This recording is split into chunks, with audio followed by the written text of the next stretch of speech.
good morning, good afternoon for those of you that are from across the pond, including our wonderful guest today. We're so happy. I'm so happy to have Cass here, my dear colleague and friend. It's a pleasure to see you today. Thank you.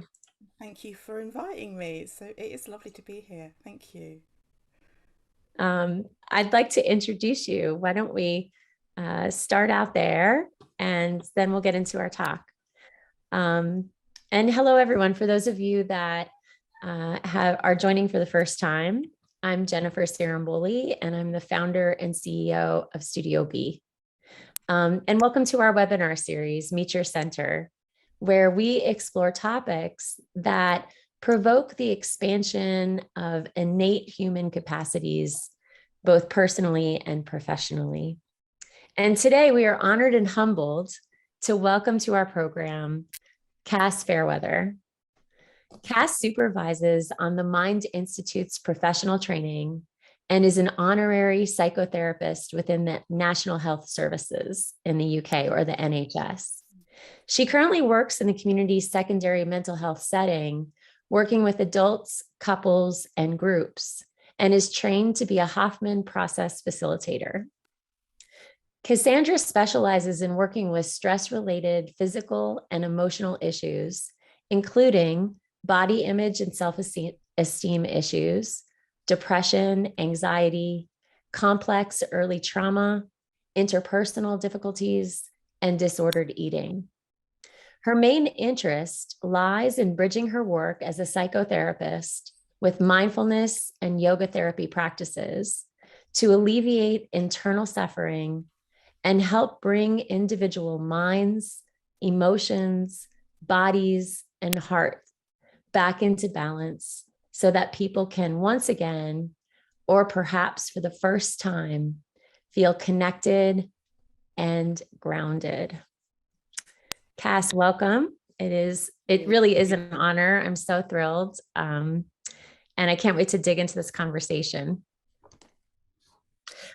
So Cass, you're a psychotherapist, a relational psychotherapist, and primarily work with the NHS. Can you tell us about that work? Yeah, so I have been working for the NHS for about 25 years, and was also working in social services prior to that. So I work in a personality disorder service. So it's basically for people who have emotional dysregulation and who have trauma. And so, like you said, I work with people in very different constellations. So I work with groups, so like a women's group. I run a women's group with women who have a history of sexual abuse. I work with people who have suicidal ideation or self-harm, or kind of are in and out of hospital. So I work with a kind of range of people, but generally the common thread is that they have emotional dysregulation and relational issues. Right. So yeah. So Right. that's my work. Yeah. And your work and the focus, kind of the topic of today, and we, obviously talked earlier preparing for this discussion. Your main interest is in integrating also Eastern practices as a healing modality, specifically mindfulness, and you mentioned yoga therapy. Yeah. Yeah, and the way that, I mean, yes, and the way that came about was because I was working with women who had trauma, and specifically sexual trauma, and I'd been working in a group with them. I mean, I saw people individually, but this was a particular group, and those women also had chronic physical health issues that I think is also related to the trauma, like the is related to trauma. And so what was happening is I'd do like talking therapies with people, and then one week they'd come in and they'd say that they've got a condition, and they've been to the GP. The GP's prescribed them medication, and then they'd come back maybe 2 weeks later with another physical health condition, and they'd get another set of medication. And some of those women were on 15 to 19 different medications. And so there was a sense for me of the psychotherapy work being undone, because I think we were doing the top down, right? So we were doing stuff around the mind and people's emotions and the unconscious. But actually what I wasn't doing was bringing in the body. And so that was a missing piece. And that's what really brought me into thinking about how to kind of open up my work as a psychotherapist to bring those aspects in. And also because I was doing that work, right? So I was really beginning to understand the role of the body in my own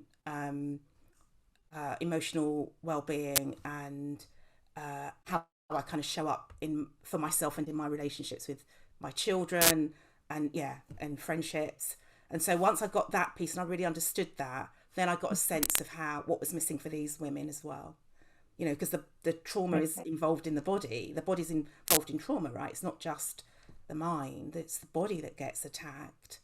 And yeah, so that's how I came to really think about yoga, mindfulness, internal family systems.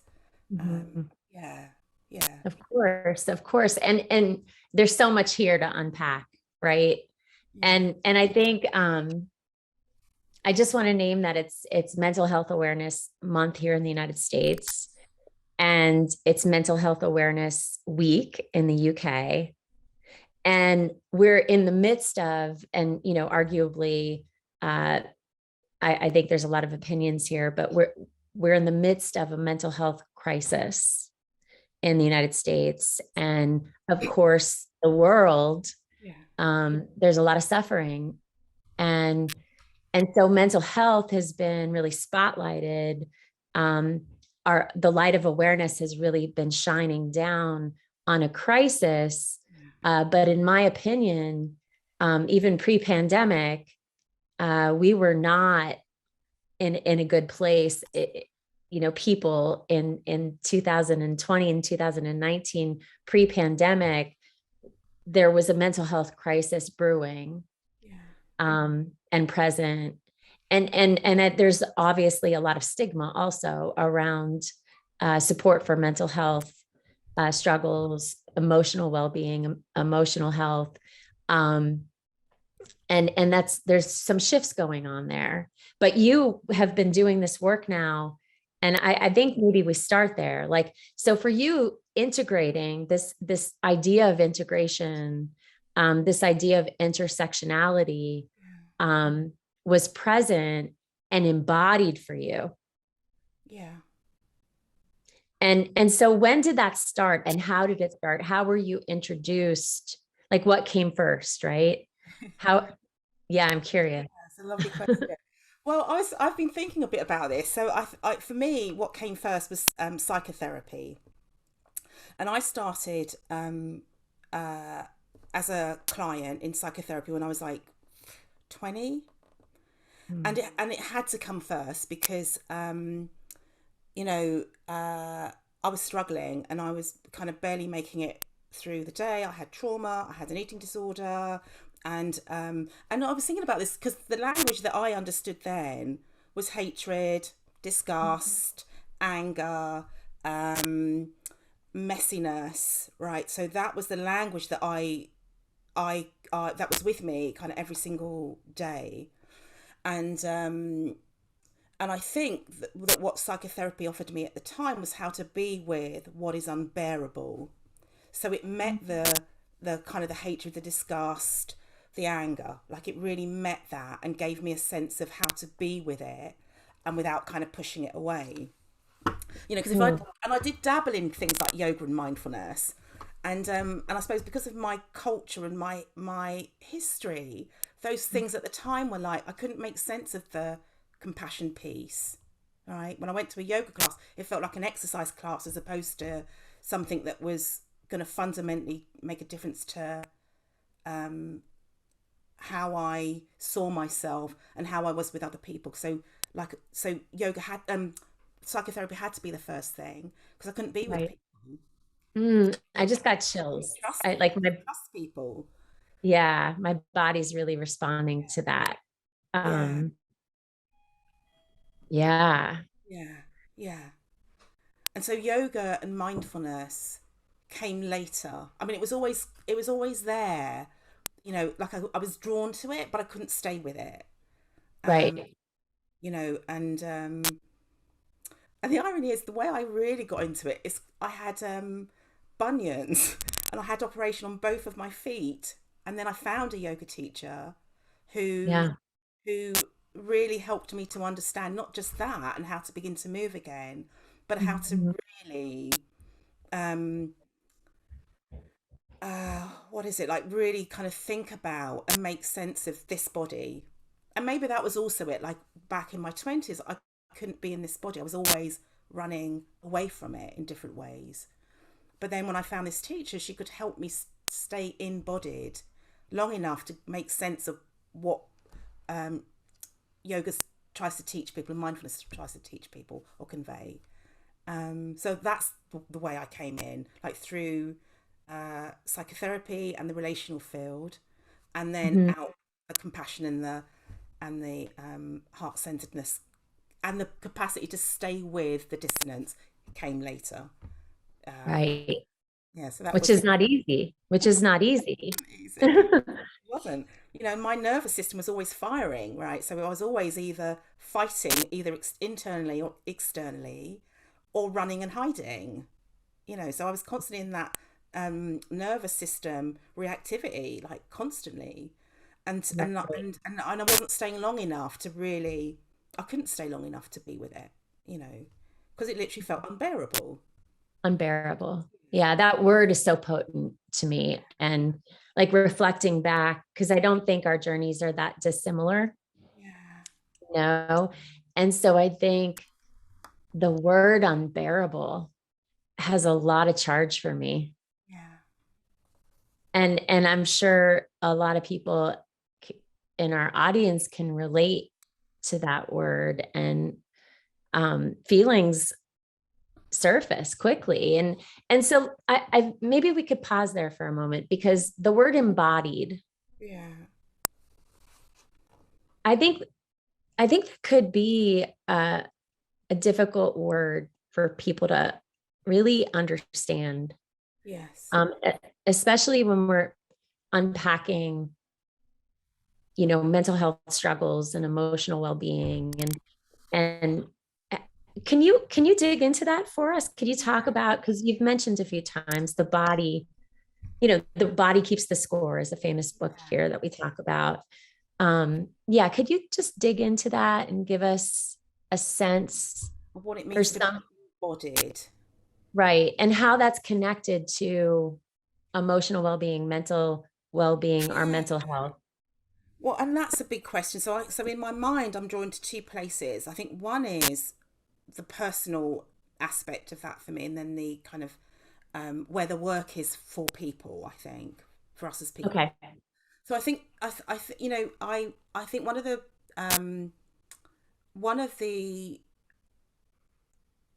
profound things that made me come to yoga was that I was working with a yoga teacher, and it was on an individual level, individually, and I was in a pose, and every time I'd go into this pose, like my whole body would start to react, and I'd be like, no, no, no, no, no, I've got to come out, I've got to come out, I've got to come out. And then eventually she was kind of like, well, you could play around this way, and you could maybe go to this side, but just kind of come in gently, and then you can come out again, and you can go back in again and go back out again. And what I realized was that actually most of my existence was like that. Like any time I felt a sensation in my body, I was reacting and wanted to come away from it. And so that sense of being able to stay a little bit more, Mhm. stay a little bit more, and stay a little bit more. So just increase my window of tolerance. I think that's what changed my relationship to mindfulness and body practices like yoga.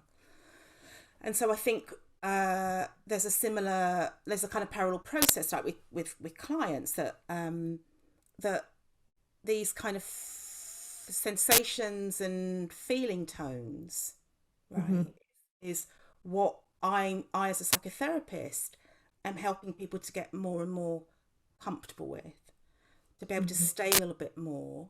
Right, first, maybe there's a story that goes with that. And as like a psychotherapist, obviously, I go towards that. But also be able to put people back in touch with what's going on, because that's data, right? These feeling tones and these sensations are data in terms of what's going on internally, but also externally in terms of your relationships, or what it's like to be with your boss, or what it's like to be in the grocery store, and whatever that is, right? It's giving us information about what's going on in the world for us, internally and externally. And so the more I can help people to be able to stay with that and listen to the language of the body, then that provides data. And the more we can stay with that and build up compassion for that experience, I think the better we are able to respond to it. So Mm-hmm. that's what I mean by embodied. So it doesn't necessarily have to be a comfortable place, but it's just Mm-hmm. a bit like, how do you stay still long enough to be able to hear this language of the body, right? And Right. for me, that's the starting point of what it means to be embodied. Yeah. Yeah. Just long And enough. I'm thinking about like qualities, innate like qualities that we all have, right? Of course, but we sometimes lose touch with that Yeah, help, and I think like I'm thinking about curiosity, and that's an innate human capacity, but we could get out of touch with it. yeah, yeah, And so as a psychotherapist, I'm curious, how do you open up? How do you support people in opening up to those qualities that help us? yeah.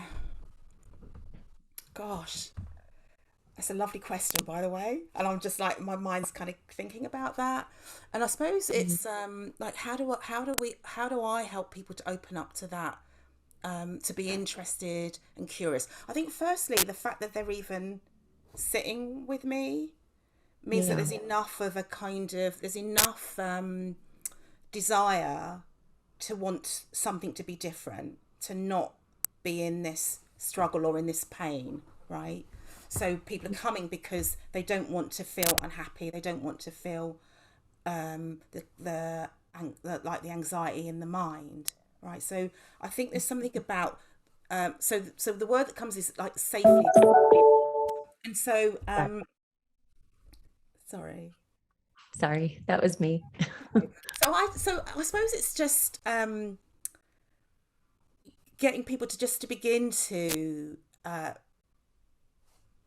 have a sense of. So even people come and talk about their relationships, right? That's where. So people come and go, and he said, and they said, and then they said, and then this, and then that, right?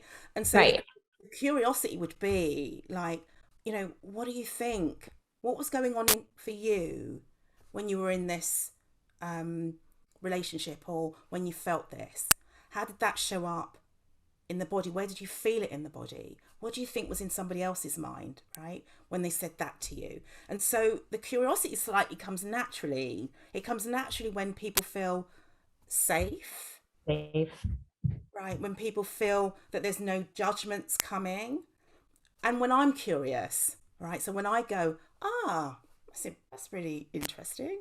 What was that? Mhm. And so I think there's a slight attunement, but also I think people get curious as soon as they feel safe, as soon as they're Right. grounded in their seat. I think people get curious if they have that capacity, and we all have that capacity. I think people just get curious about that Yeah. when the fear is down regulated. Right. Right. And Yeah, that, I think you're right. yeah, And I'm reflecting back as you're talking about my own journey as a client in psychotherapy, working with my therapist, um and safety is absolutely critical. And I think absolutely layered on top of that is this sense of like common humanity, Yeah. Yeah. right? Like I'm not the only one that's struggling, having these feelings, these thoughts that I'm judging, perhaps, right? Knowing that my therapist wasn't judging me, that I could say what was actually happening in truth was like it took me a long time to be really honest. Yeah. And so I'm wondering like, um, well, I'm wondering why that happens for people, why we feel so disconnected. I mean, this is a big question. No, it is. It is and it isn't, because actually the word that kind of comes to mind is shame, right? Yeah. And shame is such a powerful emotion that kind of ensures that we don't say anything that we're going to regret, or that's going to bring more rejection or abandonment. So I think shame's a real big part of that keeps us kind of small and hidden, but small and Mm, hidden and safe, right? Don't step outside there, because more, the word that more shit's going to come your way, right? So right. just back and shh, right? Right. That No, yeah, vulnerability, yeah, right? That turning away from. And so the body as a portal to turning towards that discomfort, yes, right? Body for me, as you know, obviously we've trained with the same teachers, Sarah Powers, Ty Powers.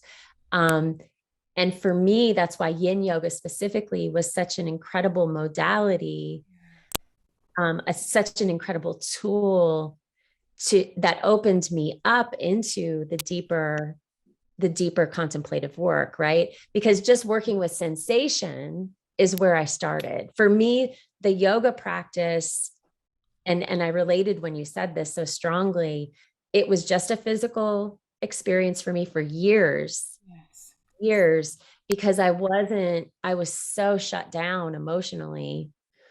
Um, and so the sensation, just discomfort in the body, working with that first, why is that a safe place for people, and how do we how does that happen, how does that process like expand us into these greater capacities of looking into these big discomforts of shame, of that inner critic, right? Of yeah. And yin, and obviously doing yin, obviously depending on who you're doing it with, right? And if people have right, um, kind of expertise and knowledge around trauma, then you're going to create that safety. But if you stick people in right, some of those poses and leave them for 5 minutes, then you're going to get more of the everyone else is doing it better than me. I'm doing it rubbish. I can't bear this sensation. How long has it got to be? I've got to get out of this. So you're going to get the anxiety. You're going to get the anxiety and the fear, right? And that's the lens in which people are going to come into the pose and work their way through the pose. And so what we're talking about in some ways is that window of tolerance, so that might be really small in the beginning, and then it's kind of increased and increased.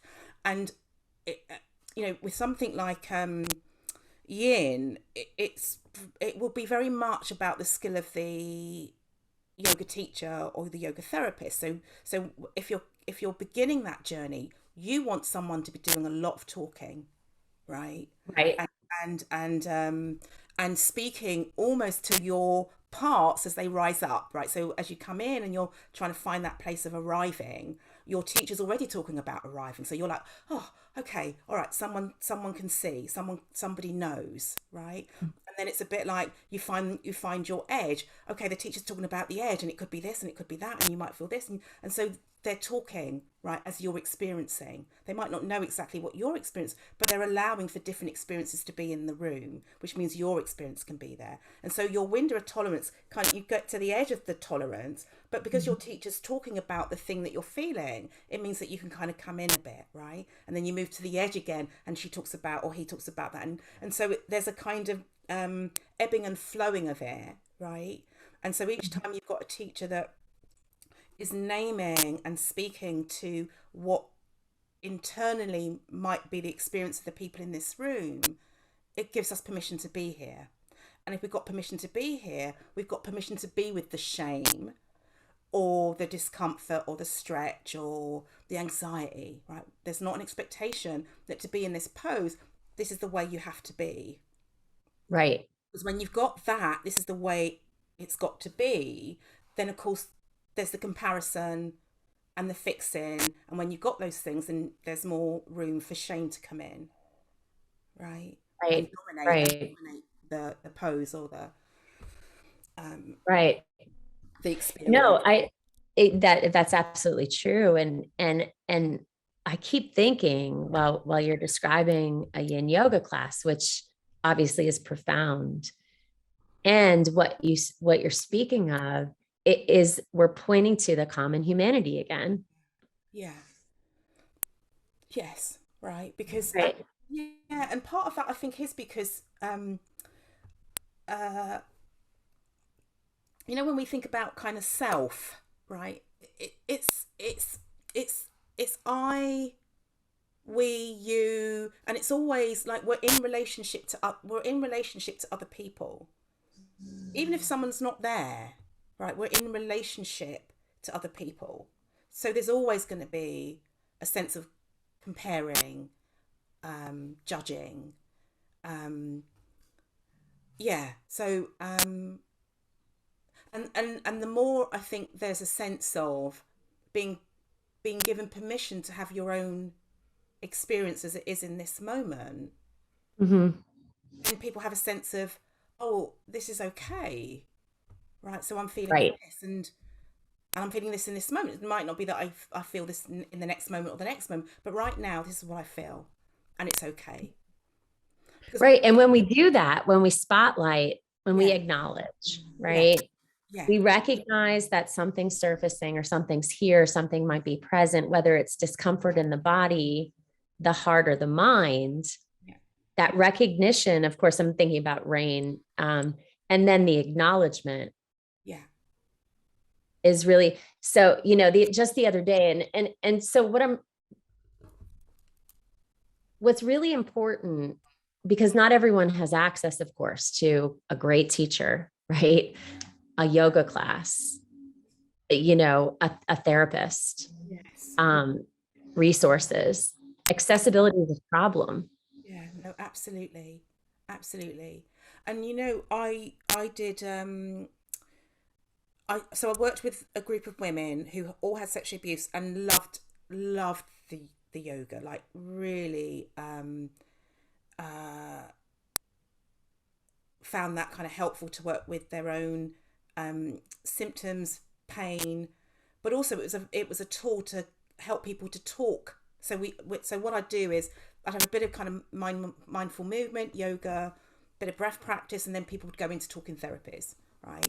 And when I started that, the attendance in that group was brilliant, right? So people came, which wasn't the case before. So people came and people had their own practice. They didn't have to have one, but they had their own practice.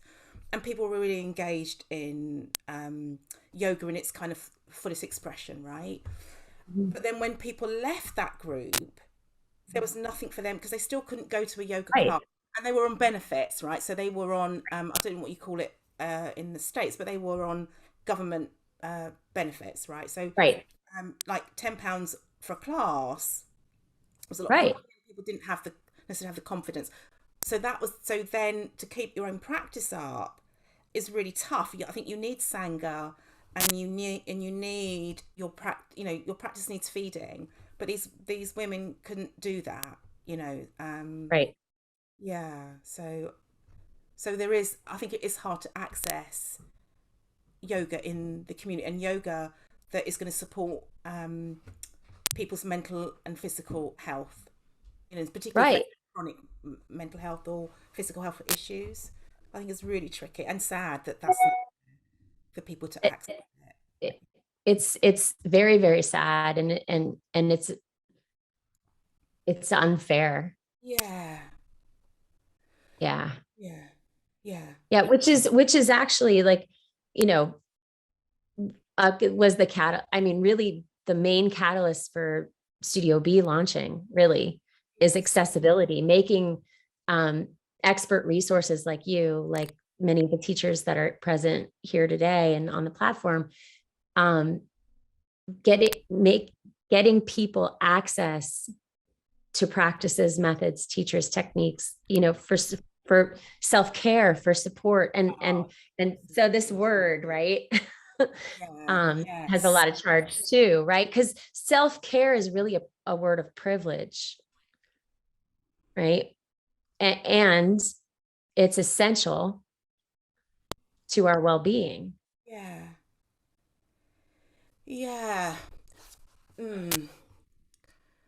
It absolutely essential to well-being. I suppose I'm struggling with a bit about it being, I suppose, in terms of it being a privilege.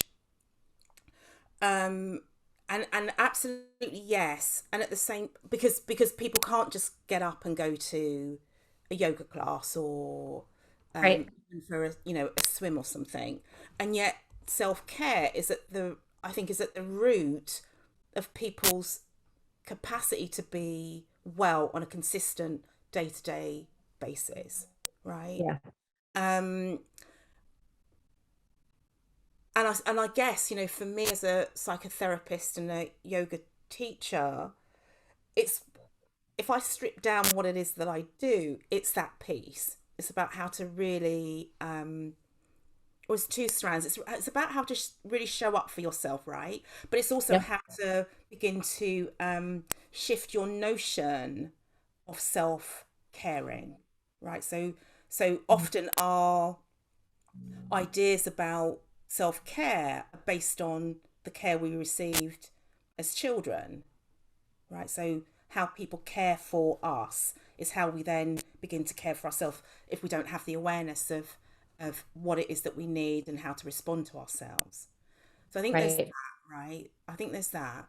And then of course, because then there isn't the amenities or the accessibility to um, being able to kind of go to a yoga class or a mindful movement class or a mindfulness class, right? That those things are not on people's doorsteps, kind of adds another layer of people not caring, us demonstrating that self-care is um, for those who have privilege or something, right?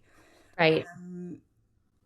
Yeah, so and that piece where it says obviously care and then self, right? And what self needs in order to be able to fully inhabit this body, regardless of what it's doing, but how to inhabit this body and be able to kind of move and that sense of then once we can, yeah, just what this body needs in order to be able to be curious and interested and compassionate and connected, right? What this body needs to be able to be connected, what this body needs to be able to walk into a yoga studio, right? That that Right. that that is what's that's what people don't. Certainly, the people that I work it with have less and less access to. Um, Yeah. yeah, and even more so with the pandemic, because lots of things didn't survive the pandemic. Community groups and they didn't survive the pandemic, so there's less for people to join and go to. Um, Right. you know, which then means if people are just in their four walls, right? There's it's just very hard to keep showing up for yourself, particularly on the days where you feel empty. There's not a lot of resources. It's hard to feed yourself right all the time. You need some stimulus that comes from the outside and new ideas and to be mirrored. And yeah, so it is. It's hard. It's hard. It is. Yeah. And we could do better. And there's a lot. So I think that you emphasize caring, self-caring, and and what we know is that we fundamentally need each other, Yeah. right? And if we don't attend to our own needs, our own individual and unique needs for care, we can't fully show up for each other. And so really what we always talk about, on the team, and we've talked about this, is self-care really does equal collective care. Yes. If we can create communities that are more caring of the collective, Yeah. and whether that community is your work community or your Sangha community or your church community, or, I mean, there's so many communities we're involved in, our school communities. Within those communities, if we can shift to a focus of care, embrace a culture of care, and then shift that wish or intention into action, which I think, caring is an action. Yes. Then we could cultivate resources for everybody. Yeah. Yeah. And you're doing that work, and we strive to do that work. And yet, it is hard. Yeah, and I think, one of the reasons why it's very difficult is because certainly I think within places like the NHS is because, people, organisations, staff teams are coming up against this inherent conflict, which is care versus control, right? So numbers, right? Numbers of people that need support and resources, and versus this care, and often there's an inherent conflict between those two demands and expectations, and I think that's one of the fundamental problems, and Right. often staff want to do the caring but come up against this kind of idea of control, lack of resources, expectations that this is how you do it, right? So and I don't know how to, like as somebody who works for the NHS, it's very hard to maneuver between those positions and those demands, particularly when the training is about care, right, and being able to really support people, and the organisation is often about accessibility, but numbers and demand. Yeah. Really tricky. And that erodes, your compassion fatigue, right? As a caregiver, how do you catch that? Yeah. It's really, when you talk about self-care, I have a lot of support, right? When I think about our Sangha and mentor, like, because I know my system fires, so I can easily go into like, come on, let's fight this, right? And let's see if we can get people more accessibility, or let's think about what's going on in the team, or what these, there's a big part of me that really goes into that spiritual warrior, into the fight of those things, which I think can then cause burnout, right? And so I know for me that I need places where I can keep my thinking and my compassion open. And and that's not just in the things that I pay for. We fight to keep supervision going in the teams, and reflective spaces where we can continue to think about who we are, think about who the clients are, and what the organisation does or doesn't do to us or for us, or so we can just keep that compassion open, right? So we're not acting from that place of, well, I'm not acting from that place of fear or anger or despondency, right? Because it can bounce between things are okay and then things are the hopelessness of it all. So it's how to kind of keep that right, like staying ahead of defeat, like, you know what I mean? So we want to stay ahead of it, right? Yeah. Because when we feel defeated, it kind of flattens everything. Absolutely. Absolutely. Yeah. Yeah. Yeah. And so this idea of communities of care, compassionate workplaces, um, keeping access to resources, Yeah. it it is it it is a fight. Like it is like I feel this warrior type of energy, right? Like Yes. whenever I get into these conversations, because of course, like, on top of everything we're talking about, just with well-being and mental health and balance and integration. And we also have, we've just lived through a pandemic. We're still in it in many ways. My daughter had to wear a mask to school today. She's graduating in 2 weeks. Yeah. Um, we have a war. There's a war happening in Europe. Yeah. Climate crisis. I mean, social unrest, political unrest. I mean, so there's a lot we're holding, and the work has to be done. And Yes. so how do you've been really involved with DEI work. Yeah. You've been really involved. I mean, that's part of your passion. And so Yeah. how do you hold all of it? Yeah. Oh gosh. I don't know. I mean, I don't know. I think, partly I have a passion for that work. I have a passion for that work. I don't think I kind of put my hands up to have that passion. I think it's kind of come out of having to find ways of being with the dissonance, right? Finding ways to be with the discomfort that isn't gonna um, destroy me or send me into kind of hopelessness, right? So because that's a state that doesn't, that creates more suffering, and then Right, if I'm in the suffering, there's no creativity, right? There's no connectedness. And so I right, think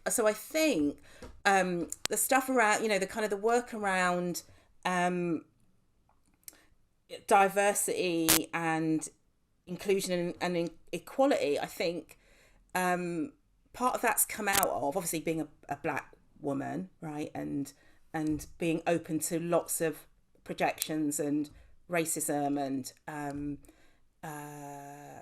and exclusion, right? So I think part of that being my history, there wasn't a choice. That's just how things were for me as a black woman, and a black woman in the UK. It was really like, in order to be able to digest and make sense of what's coming at me, I've got to find people that can help me think about this so that I can keep going back in and thinking about it and working with it and giving people back what doesn't belong to me. Because mm, when I think about myself in my 20s and 30s, it was, with trauma, it was hard to stand up because all I could take in of myself was a very angry, black, aggressive woman. Right, mm. that was how I saw myself, and sometimes still do. Right, because I have a very Pacific voice, and it's not quiet voice, and I have a lot of passion and energy, which then could get interpreted as aggressive, or I like to think about it as passionate. Right. So, but I think that I had to do that work. I had to do that work. I had to think about how to sit with the discomfort, how to give it back, how to do that in a way that isn't going to push people away, but invites Right, people in to come and connect with this, to come and think about this with me, to build a relationship around this. But let's do this work. So, because I can't do it on my own, so I have to have people come in and sit at the table with me, and I want access to other people's table, right? So, so I've had to learn how to do that, right. right? I've Yeah. And I learned, think that's interesting what you just said. yeah, It's so interesting because, and we will answer questions in a minute.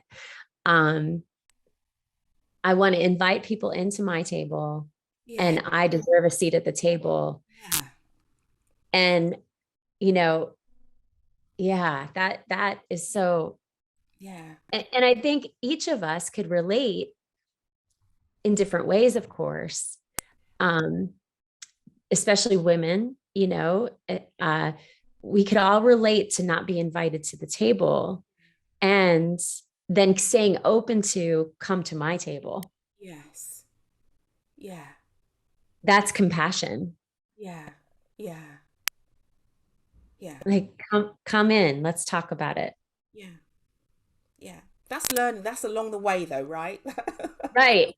Yeah, but it's hard to get there. It takes some time to get there, Yeah. right? Yeah. Yeah. Absolutely. Because they were Yeah. like doors closed, doors open, right? No, you ain't Yep. coming in. No, we Right. don't want to see Right. you. And then it's like, no, Right. that's not the way to be, Cass. Let's just keep opening this Yeah. up. Let's just keep finding a Right. way of being with this that isn't about fear. It's about Yeah. getting people to think about and talk to what goes on between in me, in you, and between us, and then kind of the collective, right? What goes on? What is Yep. this? And that could be applied. I'm just thinking about all the different ways in which that advice could be applied, Absolutely. you know, to all the problems. Like, uh, let's come to the women need to rule the world, really, right? Yeah, yeah, yeah, Just, no offense to all the wonderful men in my life. yeah.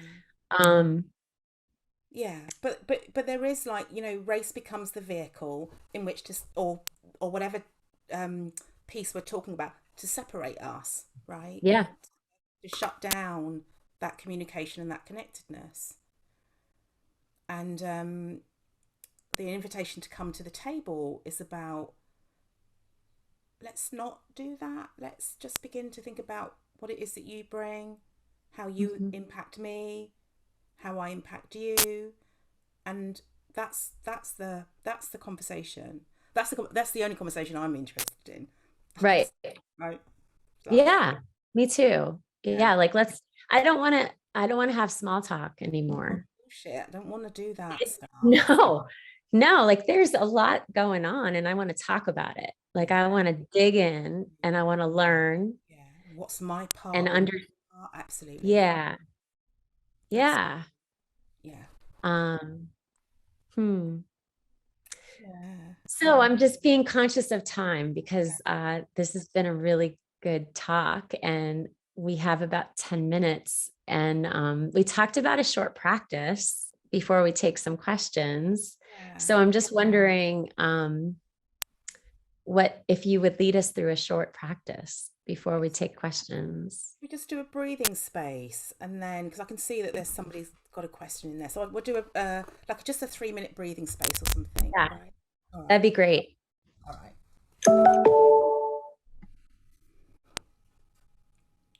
So I can't see people, but I'm just going to invite people just to close their eyes or soften your gaze.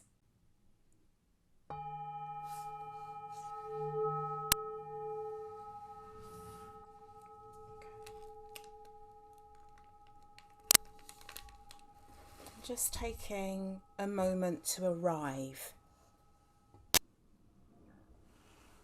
And that sense of arriving into your bodies, into this virtual space that's created between us all.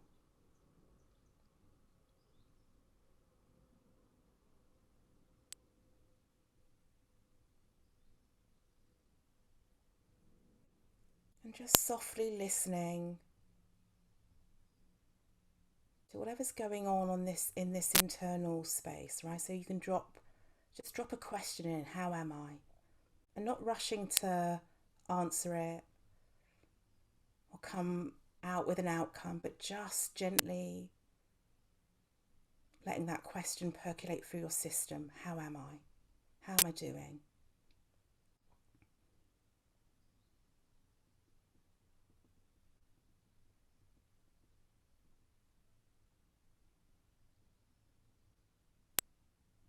And then just begin to notice the body.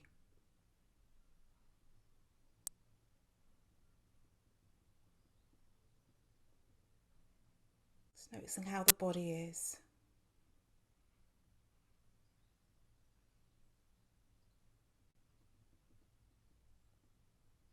the sensations that pull your attention.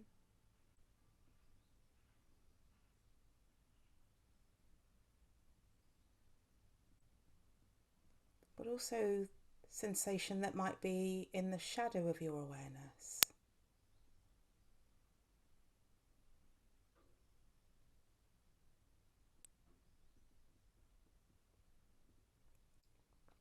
And if it's available to you, you can just breathe into a sensation and out from a sensation.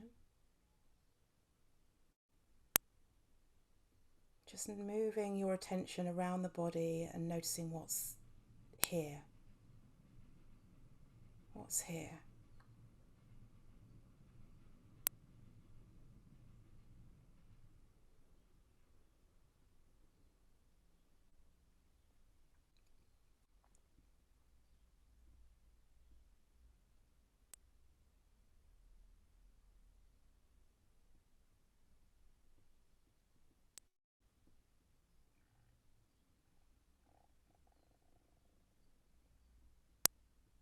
And just sending appreciation to the body for all that it does.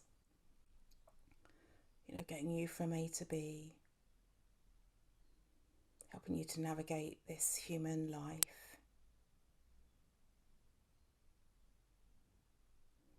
Hearing sounds, smells, smelling, seeing, tasting, touching. Just sending appreciation to your body for all that it does. Thank you, body. And then taking a deeper, wider breath.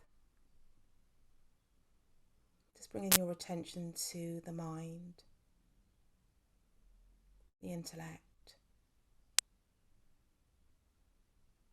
And just dropping that question in. How is my intellect? How are you doing?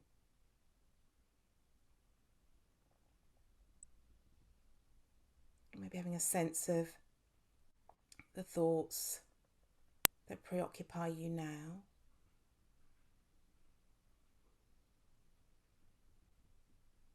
How spacious or contracted the mind feels.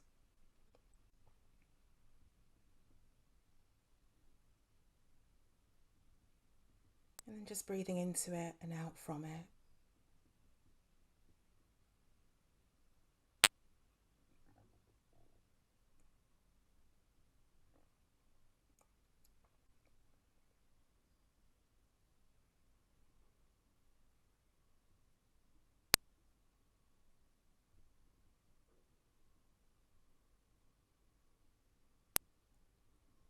And just sending appreciation to your intellect. Even like today, just listening to all this information, learning, helping you to get what you need and want, coming up with plans, new ideas.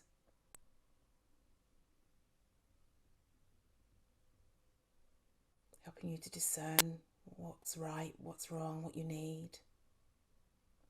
But just thanking the intellect for all that it does for you. Thank you, intellect. And then taking a deeper, wider breath. Just bringing your attention to your emotions, emotional self feelings. Just checking in, how are you? What emotions are here now as you sit or stand? And where do those emotions show up in the body? Right, so anxiety often in the chest or the pit of your stomach. Fear, joy, love. Just notice what emotions are with you now and maybe where they reside in the body, and just use the breath just to breathe into it and out from it. Just releasing any judgments about it being right or wrong or good or bad.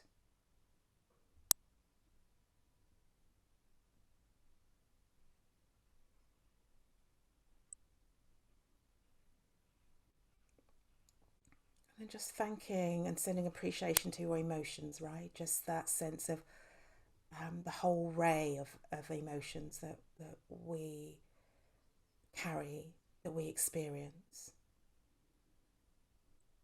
that's held in the emotional body, the emotional self. And then wherever you are, just coming to the breath.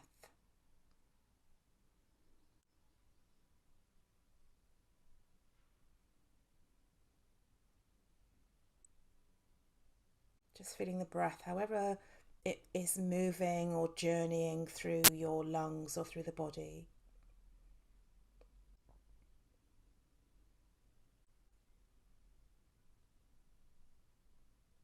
Just this sense that you're here, present.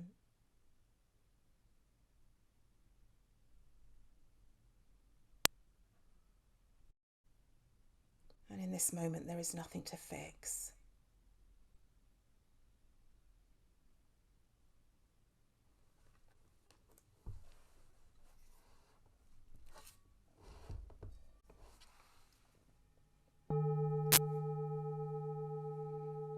So when you're ready, just allow your eyes to softly and gently open.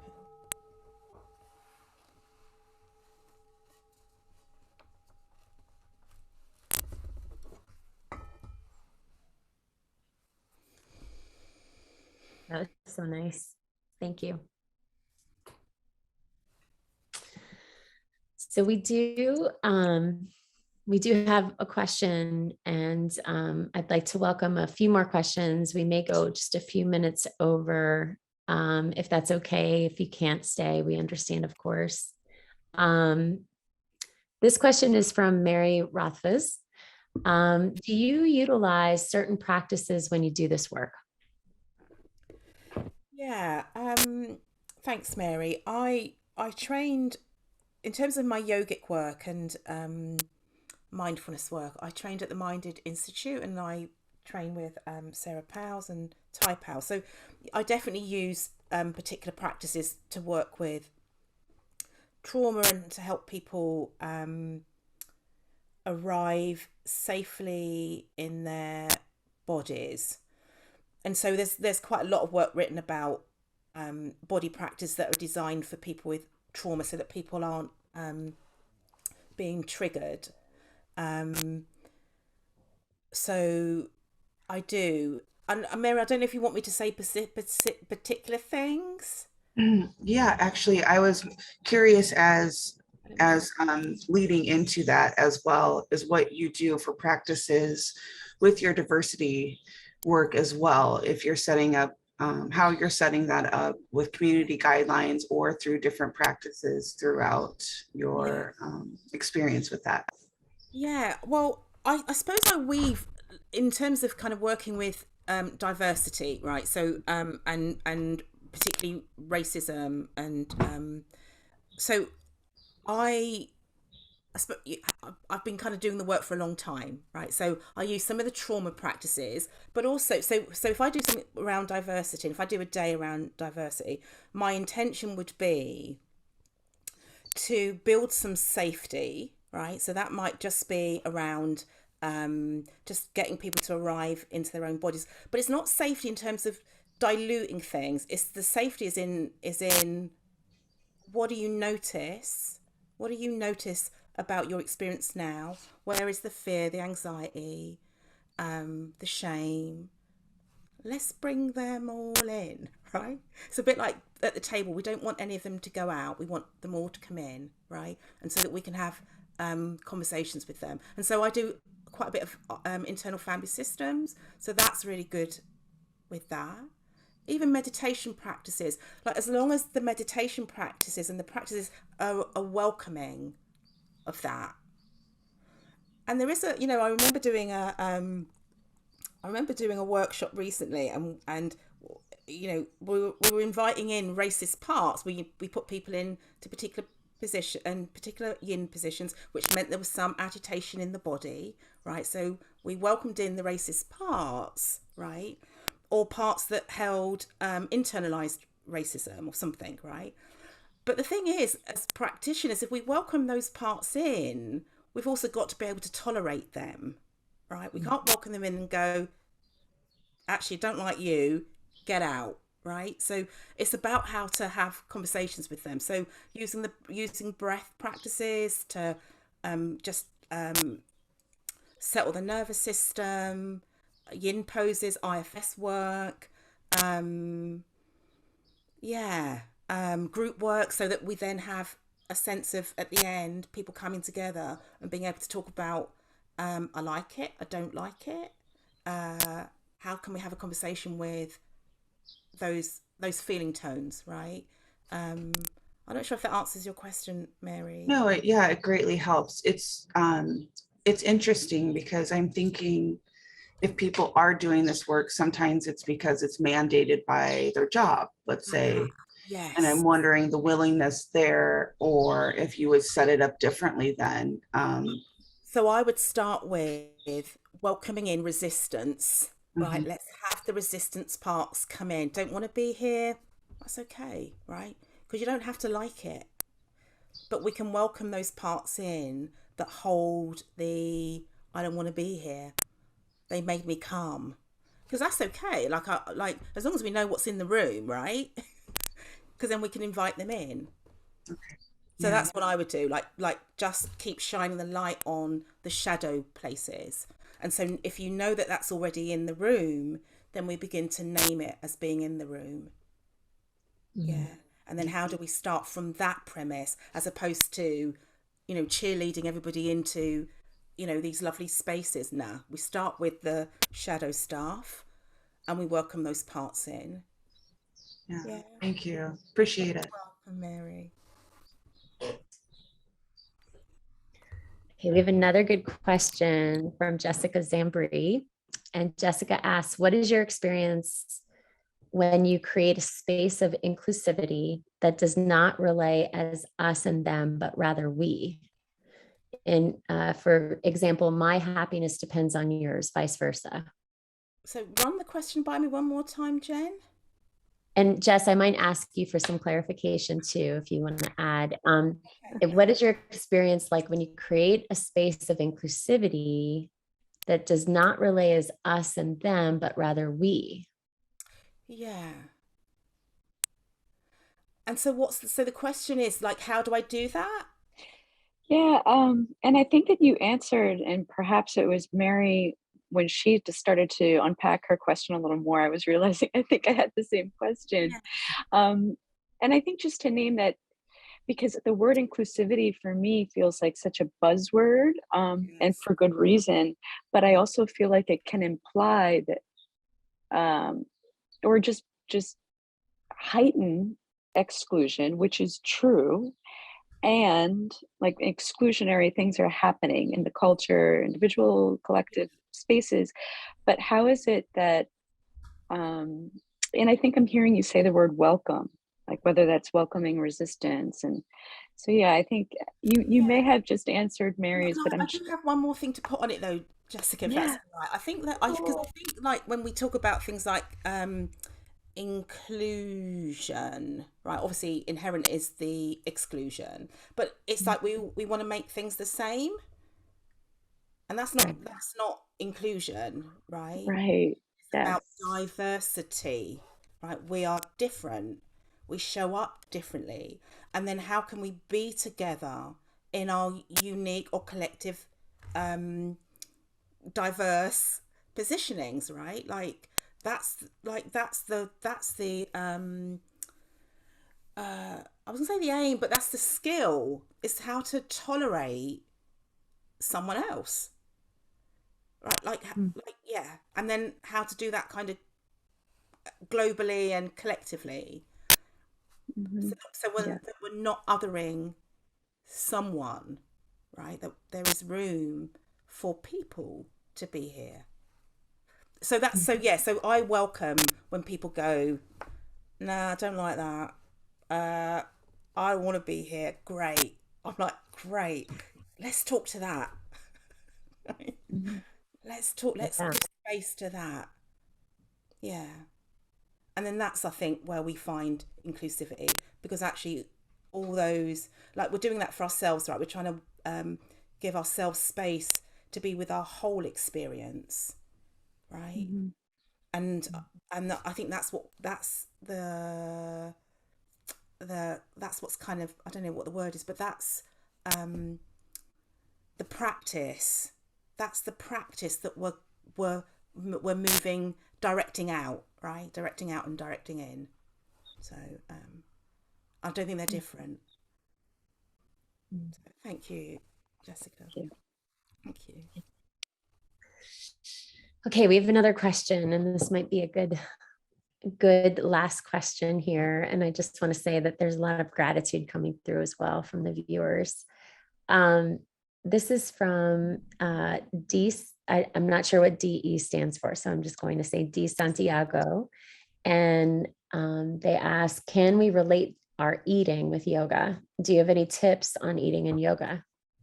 As in, De Santiago, could you say a little bit more about that? Hi, good morning, and God bless you all. Hi. Okay, I'm glad you can hear me.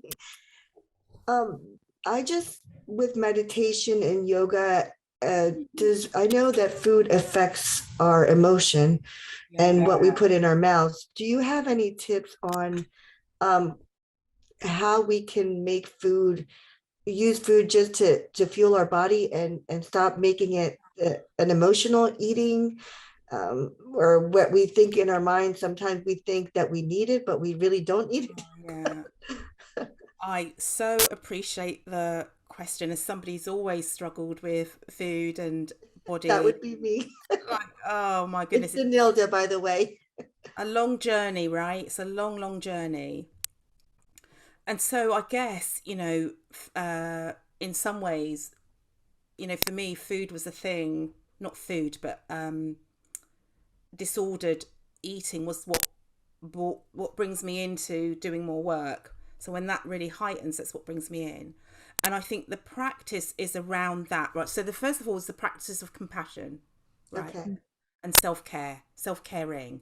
Even when you eat the tub of the ice cream, right? You find yourself in a place and you're eating the tub of the ice cream, right? And then that sense that the shame and the guilt comes in afterwards. Right. So it's about slowing some of that down so that you can begin to catch the moments before you even begin to eat the ice cream, right? Or whatever your food of choice is, because we can kind of go into mindful eating, and mindful eating is really kind of helpful, particularly when you're not in a state of kind of overeating or using food for comfort, right? So you can practice things like mindful eating when you're not in that place, right? That's lovely. That's a great practice. But to stop that kind of addictive process of reaching for the food, like, because it goes from 0 to 60, right? You come home and you might even be thinking, oh no, I'm just going to eat a really nice bean curry and a little bit of spinach, and before you know it, you've eaten that, and then you're reaching for the next thing. And and I think where mindfulness comes in is if you're doing if you're practicing regularly, you're gonna slow down anyway, right? That reactivity is gonna slow down because your nervous system is slightly rewiring, and it's not gonna spark and fire so quickly. Okay. It's another thing to catch it in the moment, because I think there's different aspects of the work in there. There is the part that's reaching for the cookie or the ice cream, right? Yes. And the question then becomes, what is it that I'm really needing? What is it that I'm reaching for? Right? What am I hungry for? Because generally it might not be the cookie and the ice cream. It might be. Oh, amen to that. That's so true. Yeah. And it's about being able to catch those times when we're just about to, we're already moving to the cupboard or the fridge, right? So we're already in action. And so the compassion piece is really, really, really, I cannot stress that enough, of a fundamental piece. Because if we can stop the shame firing and the guilt firing, it buys us time to really check in with, what is this? Like, what is this that's hungry? What is this craving? And how does it feel in my body when the craving comes? So that would be so that it's, for me, it's there's got like several layers to it. I think there's a psychological piece. Right. There's You're right. There's a self-care piece about how you kind of show up for yourself each and every day and feed yourself, not just in terms of food, but in terms of how we nourish ourselves on a daily basis and how we show up for ourselves.